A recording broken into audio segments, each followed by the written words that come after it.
Tá ótimo, Renato. Então vamos continuar. Vamos ver aí os acidentes da maior cobra peçonhenta das Américas, da surucucu.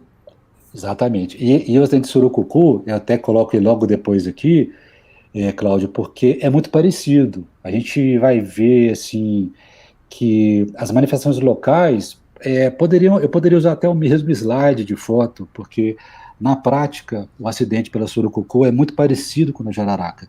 No entanto, tem pequenas diferenças que a gente pode utilizar para ajudar, né?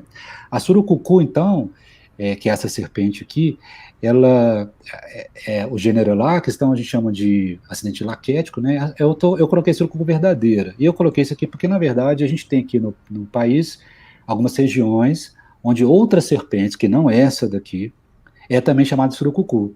Algumas espécies, inclusive de jararaca, são chamadas de surucucu em algumas áreas, por exemplo, da região amazônica, né? Então temos que ter muito cuidado com isso. Nesse momento agora eu estou me referindo a surucucu desse gênero, que eu vou falar aqui como se surucucu verdadeira, só para a gente ter uma noção, né? A surucucu verdadeira, então, como o Cláudio comentou agora, né, Cláudio, é a maior cobra venenosa da América, né? A nossa maior cobra venenosa, a maior da América inteira, parece a segunda maior cobra venenosa do mundo. Ela chega aí 3,5 metros, habitualmente, via de regra, é uma cobra grande aí de pelo menos 2 metros de tamanho.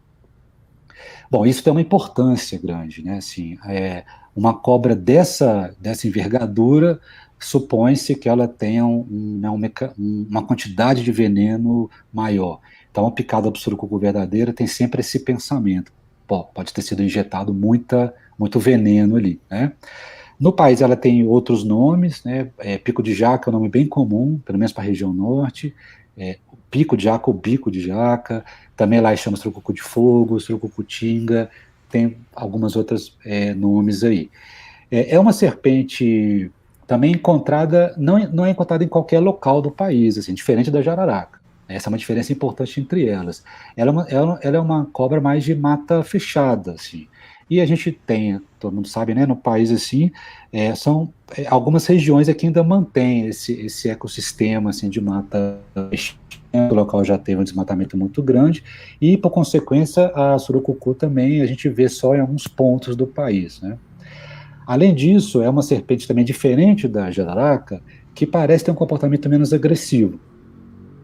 É uma serpente que parece que, diante da possibilidade, né, de um encontro com o ser humano, é mais provável que ela tente fugir do que dar um bote, como acontece com a jararaca.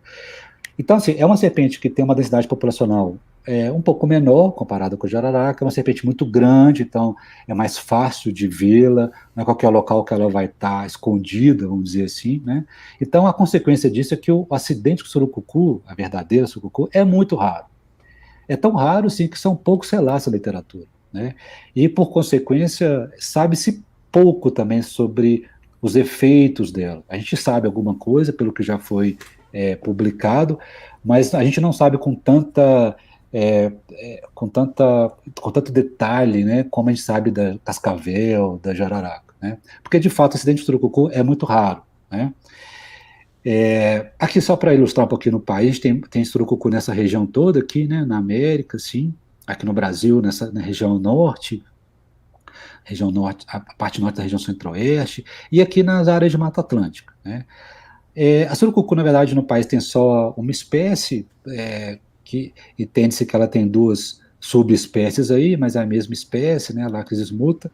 Essa serpente também tem em outros locais da América, na América Central também existe, aí são outras espécies diferentes da nossa. Parece que o acidente por elas é muito parecido, então a gente também utiliza muito a comparação e de publicação que acontece lá em Costa Rica, por exemplo, né, algum outro país da América Central, assim, para entender um pouco do efeito do veneno dessa serpente, porque aqui no Brasil não é tão comum. Mas a gente pode ver pelo mapa que a gente não espera um acidente de surucucu, né, em Minas Gerais, por exemplo, na região sul. Isso é importante, porque às vezes eu vou atender um paciente em algum estado aqui que eu não espero surucucu, né? E então eu tenho que imaginar na hora, bom, isso não deve ser no surucucu. Então, estou vendo um caso aqui que, por mais que o paciente chame de surucucu, por exemplo, talvez não seja, porque não é uma área que eu espero ela.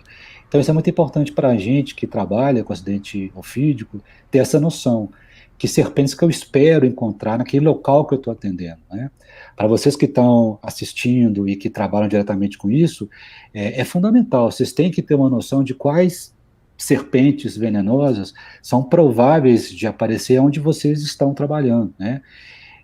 Porque isso ajuda muito na hora que a gente vai diferenciar um quadro clínico. Porque, por exemplo, nessa situação agora de surucucu, o quadro clínico é muito parecido com o da jararaca. Então, uma das formas que a gente diferencia é o local onde eu fui picado, assim, se pode ter ou não pode ter surucucu, né? Esse nome de pico de jaca que eu comentei, só para ilustrar, tem um pouco a ver com a aparência, né, das escamas dela. Tem umas escamas com umas protuberâncias, assim, parecem uns pequenos cones, que supostamente daria essa impressão de igual passar a mão, assim, numa superfície de uma jaca, né? Ela também tem um rabo um pouquinho diferente das jararacas, ela tem um rabo que tem também essas protuberâncias, assim, parece um pouco de espinho, assim. A gente utiliza um pouco disso para diferenciar uma da outra quando a serpente é levada, né? Mas, assim, raramente leva-se serpente, muito menos uma surucucu, né? Porque são acidentes muito raros. Eu mesmo nunca tive a chance de algum paciente picar surucucu levar uma surucucu para ser identificada, né? Mas o que é colocado para diferenciar uma da outra, caso a gente veja, tem um pouco a ver com isso, com o aspecto da escama e o rabo dela, né? Agora, o quadro clínico da surucucu é muito parecido com a jararaca, como eu estava comentando. Então, a distinção entre as duas é muito difícil na prática, às vezes. Especialmente se eu tiver, por exemplo, aqui na região norte, onde eu tenho muita jararaca, e 90% das vezes vai ser uma jararaca que picou, mas lá você tem um local para ter surucucu aqui no Brasil, certamente na floresta amazônica, né? Na região amazônica. Então, se eu for picado nessa região, fica sempre a dúvida, foi uma serpente ou foi outra, né? Não à toa, se a gente for ver os dados do Ministério da Saúde, quando a gente coloca assim, o número de picadas de serpente por região, a região norte acaba aparecendo em segundo lugar, na frente da Cascavel, aparece nos relatos, nas publicações, aparece surucucu, né?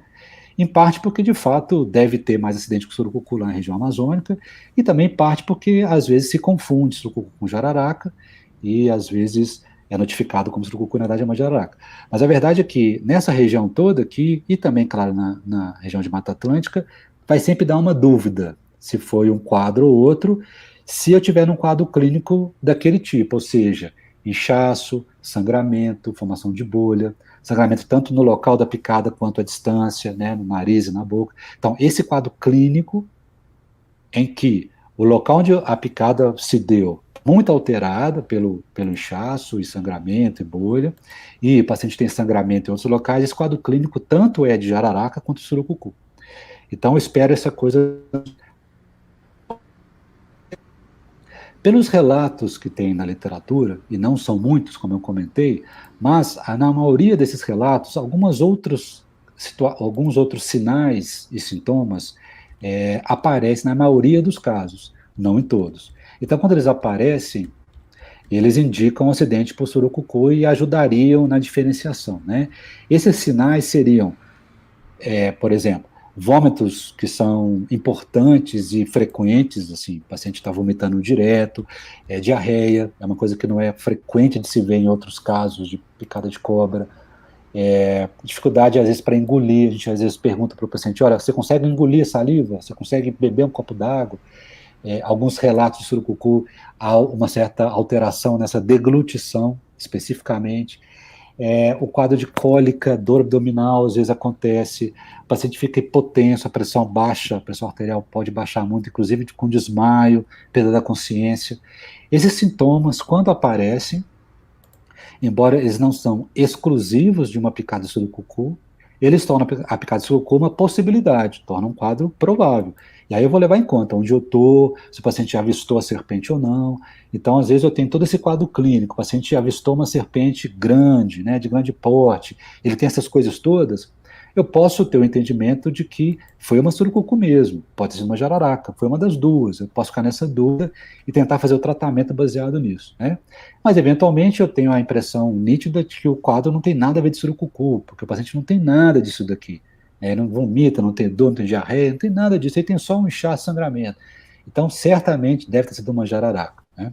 Então, a gente utiliza um pouco desses sintomas, que nem sempre estão presentes, mas quando estão, para levar a suspeita de que foi uma surucucu.